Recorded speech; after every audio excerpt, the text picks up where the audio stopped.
Ikaw yung aming inaaresto sa bisa ng warrant of arrest na inihain ni Judge Alan Ariola. Arestado ang social media personality na si Diwata dahil sa kasong slight physical injuries na isinampa laban sa kanya noon pang 2018. Hinuli ng mga operatiba ng Pasay City Police Warrant and Subpoena o WSS si Diwata o Deo Balbuena sa tunay na buhay sa Pasay City nitong Martes ng umaga, April 16. Base sa report, inaresto si Diwata bandang alas 10 ng umaga sa pag-aari niyang parisan na matatagpuan sa Diokno Boulevard, Barangay 76 sa Pasay City. Ngunit agad din namang nakalaya si Diwata matapos magkapagpiyansa sa halagang 3,000 pesos. Umani ito ng samot-saring reaksyon sa netizens. Marami ang nagalit ng mga taga-suporta nito.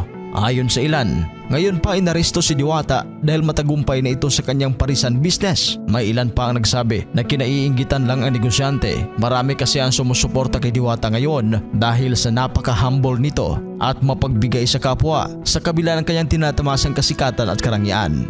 Sa totoo lang, wala nang, street food vendor lang po ako, yun lang ang concept ko. Kung matatandaan ninyo na noong nagdaang linggo ay nag-viral uli si Diwata matapos ireklamo ang kanyang parisan dahil nagdudulot ito ng matinding traffic sa kalsada na papasok sa Senate Building.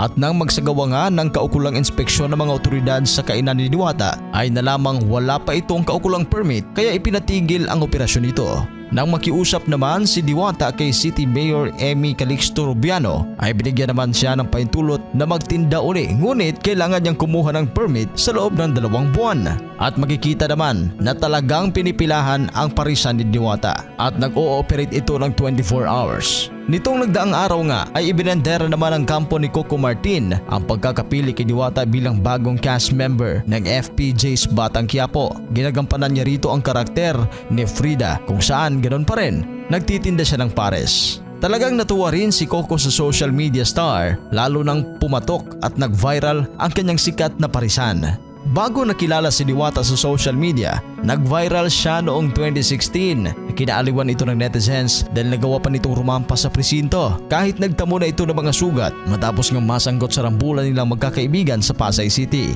Nagmula sa kalangitan, lumagapak sa kalupaan, narito na sa inyong harapan ang nag-iisang Diwata na mukhang kawatan. Nag-ugat ang gulo ng paalisin niya ang mga kaibigan niyang tumitira ng illegal na droga sa ilalim ng tulay na kanyang ginawa na ring tahanan doon. Nag-construction worker muna si Diwata hanggang sa nagkaroon ng maliit na sari-sari store, nakapag-ipon at ipinambili niya ng kaldero at kalan para sa kanyang planong parisan.